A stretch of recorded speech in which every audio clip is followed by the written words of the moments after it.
கறிக்குழம்பு மிளகாத்தூளுக்கு நம்ம என்னென்ன இன்கிரீடியன்ஸ் சேர்க்கலாம்ன்றது பார்த்துக்கலாங்க. ஃபர்ஸ்ட் வந்து செகண்ட் டைம் வறுத்தாச்சுங்க.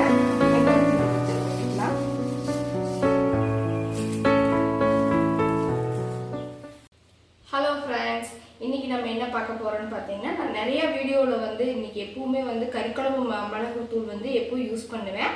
அது எப்படி மேக் பண்ணுறதுங்கிறத வந்து இன்னைக்கு இந்த வீடியோவில் பார்க்க போகிறேங்க. கறிக்குழம்பு மிளகாத்தூளுக்கு நம்ம என்னென்ன இன்கிரீடியன்ஸ் சேர்த்துறோங்கிறது பார்த்துக்கலாங்க. ஃபஸ்ட்டு வந்து வரமிளகாய் வந்து எப்போவுமே காய வச்சு ஒரு 1/4 கிலோ அளவுக்கு எடுத்து வச்சுருக்குங்க. நம்ம வந்து மிளகாய் வந்து காரத்தை பொறுத்து நம்ம சேர்த்திக்கணும். மீடியமான காரமாக இருந்ததுன்னா ஒரு கைப்பிடி அளவு 2 கைப்பிடி அளவு கம்மி பண்ணிக்கலாம். நான் 1.5 கிலோ கொத்தமல்லிக்கு 1/4 கிலோ மிளகாய் இப்போ எடுத்துருக்கிறேன். அது கூட பார்த்திங்கன்னா கொஞ்சம் பச்சை கருவேப்பிலை எடுத்துருக்கிறேன்.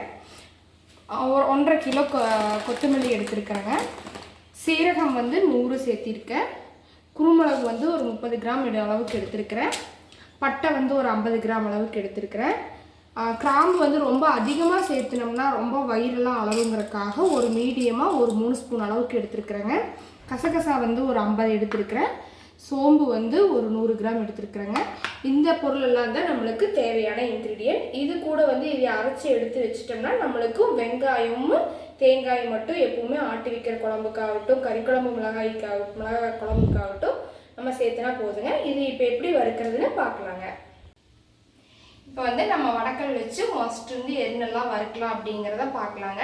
ஃபஸ்ட்டு எப்பவுமே வந்து நம்ம கொத்தமல்லி வறுத்து எடுத்துக்கலாம்.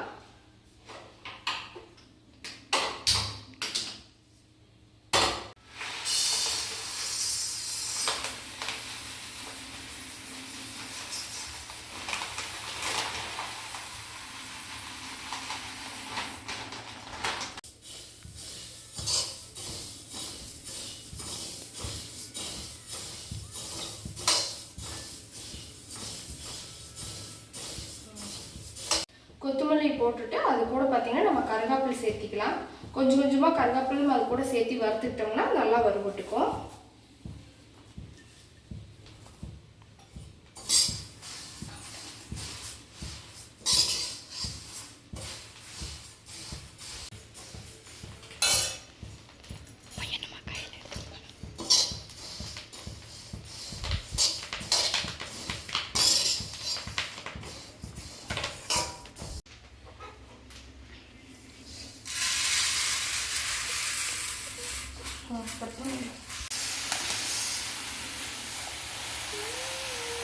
இதில் வந்து பார்த்தீங்கன்னா நம்ம 1.5 கிலோ கொத்தமல்லி அளவுக்கு சொன்னால் அதனால நான் வந்து 1/2 கிலோவாக வறுக்கிறேன். ஏன்னா ஒரே முட்டை போட்டு வறுத்தோம்னா கொத்தமல்லி வந்து நல்லா வறுபடாது.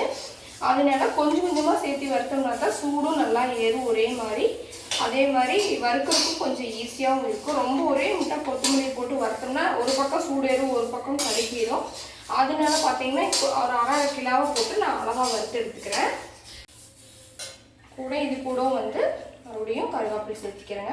3 டைம் வந்து நம்ம கொத்தமல்லி சேர்ப்போம். அதாவது 1/2 கிலோவா 3 டைமும் நான் வந்து கருவேப்பிலை சேர்த்து தான் வறுப்பேன். இது செகண்ட் டைம் வறுத்தாச்சுங்க. அதையும் வறுத்தது எடுத்து கொட்டிக்கலாம்.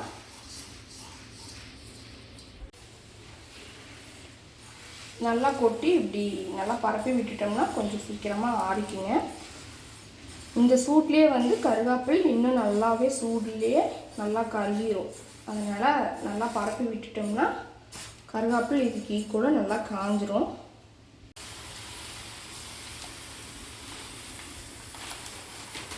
இது 3வது டைம் வந்து இந்த கொத்தமல்லியும் இருக்கிறதெல்லாம் ஃபுல்லாக சேர்த்தியாச்சுங்க. இதையும் வறுத்துட்டோம்னா 1/2 கிலோ கொத்தமல்லி வந்து வறுத்து எடுத்தாச்சு.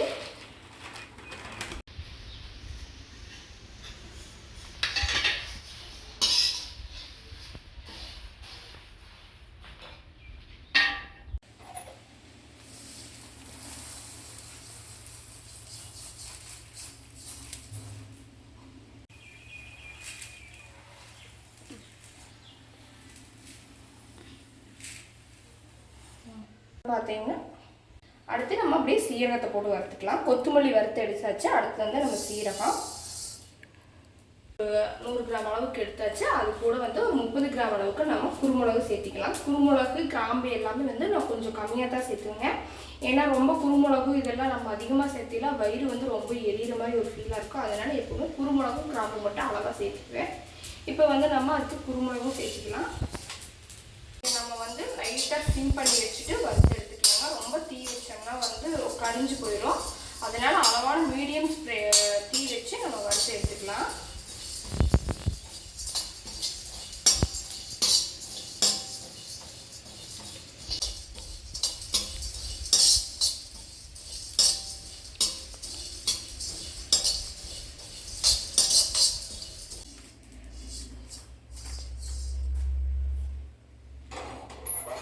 அடுத்து பார்த்தீங்கன்னா நம்ம பட்டை சேர்த்து வறுத்துக்கலாம்.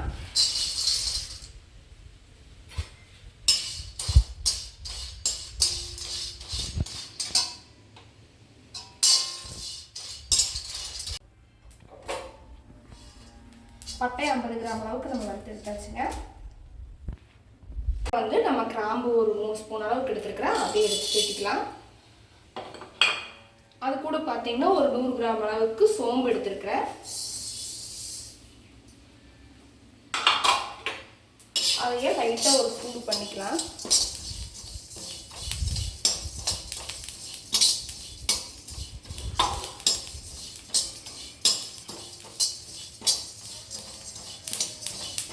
ரொம்ப அதிகமாக தீ வச்சு வறுத்தோம்னா வந்து ரொம்ப கரிஞ்சு போயிடுங்க. அதனால் மீடியம் தீ வச்சு வறுத்திங்கன்னா ஓகே, நல்லா வறுபட்டுரும்.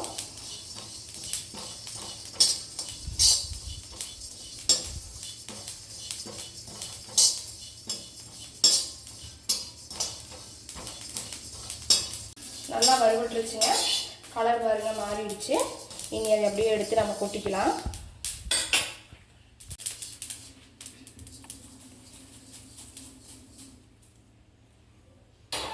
பட்டை கிராம்பு சோம்பு இதெல்லாம் அரைச்சி வச்சு கசகசா வந்து கடைசியில் அரைக்கிறேங்க. ஏன்னா அது வறுத்தோம்னா வந்து கொஞ்சம் அப்படி பொரியும், அதனால அதை கடைசியாக வறுத்துக்கலாம். ஒரு 50 கிராம் அளவுக்கு நான் எடுத்துருக்கிறேன்.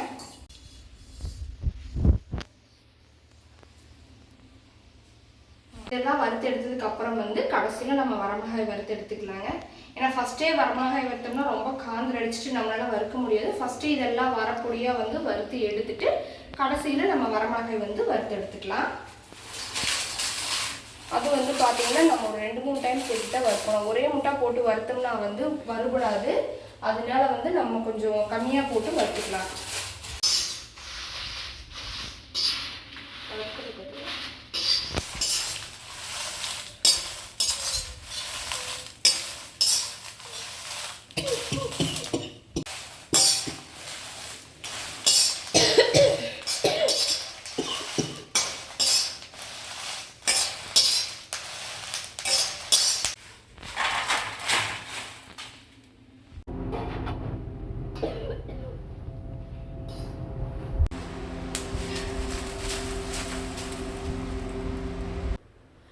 இந்த பொடிக்கு தேவையான பொருள் எல்லாமே நம்ம வந்து வறுத்து எடுத்தாச்சுங்க. இது வந்து மட்டன், சிக்கன் எல்லா குழம்புக்குமே வந்து யூஸ் பண்ணிக்கலாம். பாவக்காய் குழம்பு, வெண்டைக்காய் குழம்பு, சுண்டல் குழம்பு, இது எது வைக்கிற மாதிரி இருந்தாலும் நம்ம இது கூட புளி மட்டும் ஆட் பண்ணி செஞ்சுக்கிட்டா ஓகே. இதே மாதிரி நீங்களும் வீட்டில் ட்ரை பண்ணி பாருங்கள். இந்த வீடியோ பிடிச்சிருந்ததுன்னா லைக் பண்ணுங்கள், சப்போர்ட் பண்ணுங்கள், சப்ஸ்கிரைப் பண்ணுங்கள். ஓகே ஃப்ரெண்ட்ஸ், பாய்.